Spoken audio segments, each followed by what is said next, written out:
Thanks for tuning into the market wrap. And it's an interesting day of trade, simply because we've reversed the sentiment, at least that was prevalent that was down in trade yesterday. Let me put it that way. The world markets were not necessarily gung ho this morning, but I think Indian markets have done rather well, and courtesy to an extent to some telecom names as well. But largely, the kind of sell-off that we had in some of the names yesterday was reversed. So look at the index gainers today, and you will see what I'm talking about. So metals came to the fore. Telecom came to the fore, and therefore we didn't need the banks to really do too much in trade today. Bharti Airtel, this hefty 6.5% up move post the AGR verdict that came out, and I'll talk about that. Nickey will talk about that a bit.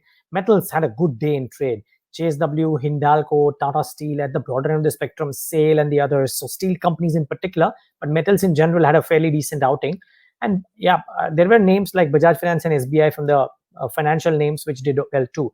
Now, Infratel didn't have the best of outings. I mean, there was an announcement this morning about the merger between Indus Towers, and somehow that didn't quite really cheer the street when it comes to any of these names, be it Vodafone Idea or Bharti Infratel. There was some gains for Tech Mahindra. There's some gains for there's some losses for Tech Mahindra, some losses for Infosys. So IT took a bit of a backseat too.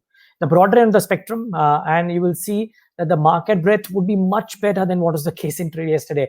I think this whole panic around this new margin norms yesterday led to a market breadth which was abysmal, about 1:12 or 1:15 in terms of the losses compared to the gainers. But in today's session, you will see that the advanced decline ratio looked a lot better than what the number was looking like in trade yesterday. So even though the volumes were a bit skittish compared to yesterday's session, I think the market breadth recovered admirably. IFL Finance, a big 10% up move. The strength in Adani Green Energy. Biocon, big 7% uptick in trade yesterday on news. There's some strength in PVR as well. And of course, like I said, the metal names did well. So Jindal Stainless, JSPL, all of them had a fairly decent outing. What lost out? Vodafone Idea, 13%. Future Retail, and remember we were talking about this day before yesterday, that please be careful if you're trying to trade into Future Group stock. There might be a day's pop, but then you never know. And in today's session, Future Retail has come out. I dare say some of the other group stocks, particularly Future Enterprises too, could be looking a bit skittish. But Nickey will speak about all of those. She Johnson right now. Nickey, good afternoon, and quite a reversal compared to what was there in terms of sentiment and stock movement yesterday. Clearly, yeah, metal pack came in back in action. If you see, all the stocks were up and above in trade today. But then the four stocks that I have picked up, I'm going to be starting off with Biocon, because smart outperformance coming in from that counter. We saw gains to an extent of 6.5% in intraday trade today. Mylan launched assembly in US market. At that point of time, it will resume. Some of the market expectation or the market reports suggested that this is at a 40 to 60% discount from what the availability was in the US market. But if you look at the rebates or adjusted for rebates, the pricing remains to be pretty decent. And with this, it's expected that the launch of insulin glargine, with that, there'll be some amount of improvement in the asset turnover and the liquidity profile of Biocon. Apart from that, there were some rumors floating around in the market that Goldman Sachs might just invest in Biocon. But again, that's the market speculation and nothing to confirm on those lines. A sharp uptick, nevertheless, on Biocon. Bharti Airtel, of course, the AGR verdict coming where these telecom players are expected to clear the dues in the next 10 years. Although Bharti Airtel had sought the period to be extended or to be sought for a 15 years sort of a payment for dues and installments, but nevertheless this still marks an end of uncertainty. It means tariff hikes and also market share gains for Bharti Airtel, which in turn augured pretty well for Bharti Airtel. And you saw those smart gains coming in the session today. Of course, Sri Lanka Sugars, where the numbers were rather good on operational level. The company, given an operational gain of 84 crore as compared to a loss that we saw in the corresponding quarter. The revenue, if you look at the top line growth, that also was up by as much as 31%. Some adjustments down there on the bottom line performance, on account of which there was a net loss. But net, look at Sri Lanka Sugars, good set of numbers. Also, auto segment is something that I'd like to talk about. The passenger vehicle and tractors, these two segments have done rather well. If you look at the numbers, that is why we seen the kind of gains in the entire auto segment as a whole.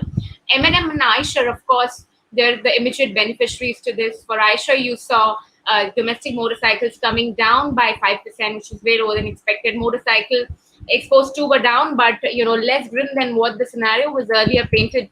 earlier part of the day, Jeffries had already come out with auto and auto parts. There was a report on there for the sectoral performance where they've said that the auto registration have softened in late July, but then they've improved sequentially in the last 2 to 3 weeks.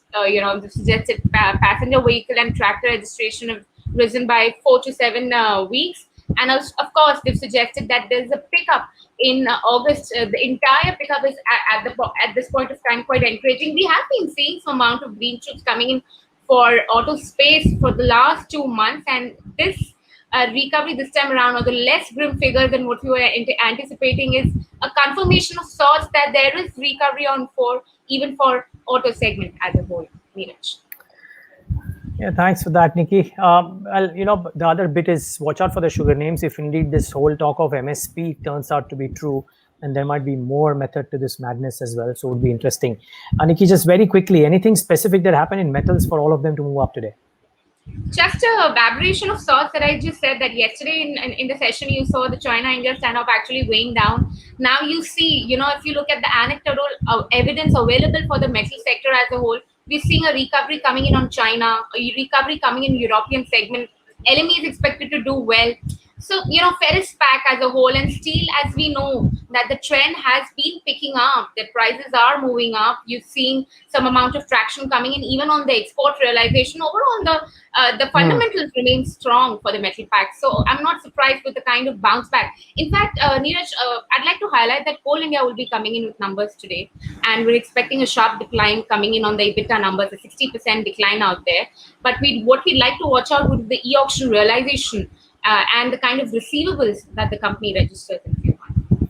And watch out if the worst is priced in. If the number is slightly better, you never know. Tomorrow could be a field day for Coal India. Nickey, thanks for that as well.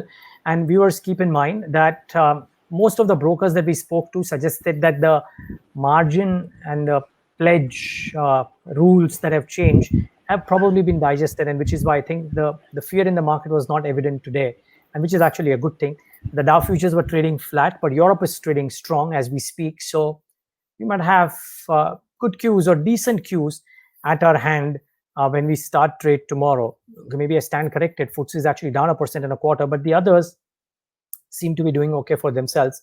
Let's wait and watch what's the kind of cue that we have for ourselves tomorrow. The Dow futures were flat the last time I checked. So it'll be interesting to see what happens in tomorrow's session. But also, just one last thing, viewers, watch out. Today evening, one thing might happen. We might get clarity on whether the interest rate that will be charged to the telcos will be charged or will it be 0% on the dues that they have to pay. If indeed that number is 0, then expect Bharti Airtel and Vodafone both to stage a decent move in tomorrow's session too. So that's one cue that you need to watch out for. Thanks so much for tuning in to the Market Wrap.